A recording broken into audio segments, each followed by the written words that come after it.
Calcium என்பது உடலின் உடல் மற்றும் உடலியல் செயல்முறைகளுக்கு அவசியமான ஒரு கனிமமாகும். இது முதன்மையாக வலுவான எலும்புகள் மற்றும் பற்களை உருவாக்குவதில், இரத்தம் உறைவதை தடுப்பதில் மற்றும் உகந்த நரம்பு செயல்பாட்டை உறுதி செய்வதில் அதன் முக்கியத்துவத்திற்காக அறியப்படுகிறது.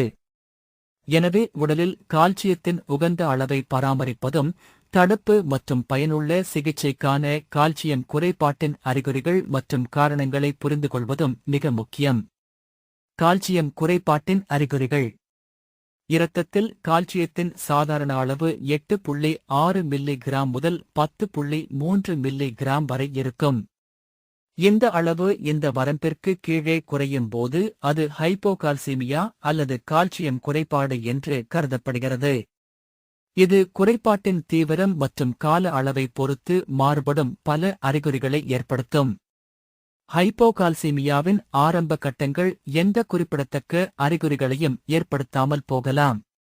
ஆனால் குறைபாடு முன்னேறும்போது பல உடல் மற்றும் நரம்பியல் அறிகுறிகள் தோன்றக்கூடும். குறிப்பாக கால்கள் மற்றும் கைகளில் ஏற்படும் தசைப்பிடிப்பு கால்சியம் குறைபாட்டின் மிகவும் பொதுவான அறிகுறிகளில் ஒன்றாகும். அவை பெரும்பாலும் இழுப்பு அல்லது பிடிப்புகளுடன் சேர்ந்து, குறிப்பாக கைகள், கால்கள் மற்றும் முகத்தில் இருக்கும். ஒரு நபர் விரைப்பை அனுபவிக்கலாம், இதனால் இயக்கம் வலிமிகுந்ததாக இருக்கும். சரியான ஓய்வுக்குப் பிறகும் மிகவும் சோர்வாக உணர்வதும், சக்தி இல்லாததால் அன்றாட நடவடிக்கைகளில் சிரமப்படுவதும் கால்சியம் குறைபாட்டின் அறிகுறிகளாக இருக்கலாம். கால்சியம் குறைபாடு பல பல் பிரச்சினைகளுக்கு வழிவகுக்கும், ஏனெனில் கால்சியம் பல் பற்சிப்பியின் ஒரு முக்கிய அங்கமாகும். பற்கள் பலவீனமடைதல், துவாரங்களுக்கு அதிக உணர்திறன் மற்றும் கடுமையான சந்தர்ப்பங்களில் பல் இழப்பு ஆகியவை பிரச்சினைகளில் அடங்கும். உகந்த இதய செயல்பாட்டை பராமரிக்க கால்சியம் மிக முக்கியமானது மற்றும் கால்சியம் குறைபாடு ஒழுங்கற்ற இதய துடிப்புகள், அரித்மியாஸ், நீடித்த கியூடி இடைவெளி மற்றும் தீவிர நிகழ்வுகளில் இதய செயலிழப்பு ஆகியவற்றுடன் தொடர்புடையது. நீண்ட கால கால்சியம் குறைபாடு ஆஸ்டியோபோரோசிஸுக்கு வழிவகுக்கும், இது எலும்புகள் உடையக்கூடிய ஒரு நிலை. இது எலும்பு முறிவுகளின் அபாயத்தை அதிகரிக்கிறது, குறிப்பாக வயதானவர்களுக்கு. குறைந்த கால்சியம் அளவுகள் நரம்பு செயல்பாட்டை பாதிக்கலாம், இதனால் விரல்கள், கால்விரல்கள் மற்றும் வாயைச் சுற்றி உணர்வின்மை மற்றும் கூச்ச உணர்வுகள் ஏற்படலாம். கால்சியம் குறைபாடு குழப்பம், நினைவாற்றல் இழப்பு, பிரமைகள் மற்றும் தீவிர சூழ்நிலைகளில் வலிப்பு உள்ளிட்ட பல நரம்பியல் பிரச்சினைகளுக்கு வழிவகுக்கும்.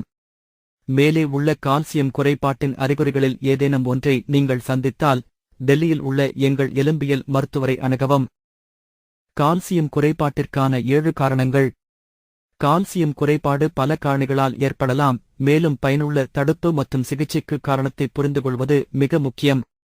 பின்வருவன சில பொதுவான கால்சியம் குறைபாடு காரணங்கள். கால்சியம் குறைபாட்டிற்கு மிகவும் பொதுவான காரணம் கால்சியம் நிறைந்த உணவுகளை போதுமான அளவு உட்கொள்ளாமல் இருப்பதே ஆகும்.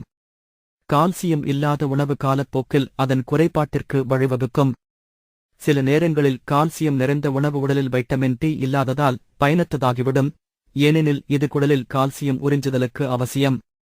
சூரிய ஒளியின் பற்றாக்குறை அல்லது உணவு காரணமாக இந்த குறைபாடு உடலில் கால்சியம் உறிஞ்சுதல் குறைவதற்கு வழிவகுக்கும். ஹைப்போபாராதைராய்டிசம் போன்ற கோளாறுகள் உடலில் கால்சியம் அளவுகள் குறைவாக இருப்பதற்கு வழிவகுக்கும், இது உடலில் கால்சியம் அளவு குறைவதற்கு வழிவகுக்கும், ஏனெனில் உடலில் கால்சியம் அளவுகள் பாராதைராய்டு சுரப்பிகளால் அவை உற்பத்தி செய்யும் பாராதைராய்டு ஹார்மோன் PTH மூலம் கட்டுப்படுத்தப்படுகின்றன. செலியாக் நோய், கிரோன் நோய் மற்றும் பிற இரைப்பை குடல் கோளாறுகள் போன்ற நிலைமைகள் உணவில் இருந்து உடலின் கால்சியம் உறிஞ்சும் திறனை பாதித்து குறைபாட்டிற்கு வழிவகுக்கும். கால்சியம் அளவை ஒழுங்குபடுத்துவதில் சிறுநீரகங்கள் முக்கிய பங்கு வகிக்கின்றன. நாள்பட்ட சிறுநீரக நோய்கள் கால்சியம் வளர்சிதை மாற்றத்தை குறைத்து கால்சியம் அளவை குறைக்க வழிவகுக்கும். கால்சியம் அளவை அதிகரிக்க உதவும் உணவுகள். கால்சியம் குறைபாட்டிற்கான சிகிச்சையின் முதல் வரிசை உணவை மாற்றுவதாகும். பால் பொருட்கள், பச்சை காய்கறிகள், கொட்டைகள் மற்றும் பழச்சாறு போன்ற கால்சியம் நிறைந்த உணவுகளை உட்கொள்வதை அதிகரிப்பது கால்சியம் அளவை அதிகரிக்க உதவும். கால்சியம் அளவை மீட்டெடுக்க உணவுமுறை மாற்றங்கள் போதுமானதாக இல்லாதபோது சப்ளிமெண்ட்ஸ் பரிந்துரைக்கப்படலாம். சப்ளிமெண்ட் தேர்வு செரிமான ஆரோக்கியம், வயது மற்றும் ஏதேனும் மருத்துவ நிலைமைகள் இருப்பது போன்ற காரணிகளைப் பொறுத்தது. இருப்பினும் மருத்துவரின் ஆலோசனை இல்லாமல் சப்ளிமெண்ட்ஸ் உட்கொள்ளக்கூடாது.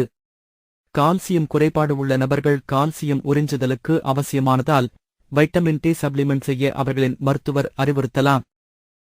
வாழ்க்கை முறை மாற்றங்கள்.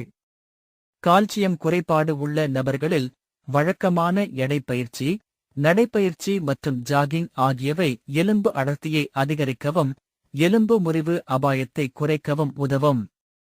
கூடுதலாக, புகைப்பிடிப்பதை தவிர்ப்பது மற்றும் மது அருந்துவதை கட்டுப்படுத்துவது எலும்பு ஆரோக்கியத்தில் நேர்மறையான தாக்கத்தை ஏற்படுத்தும்.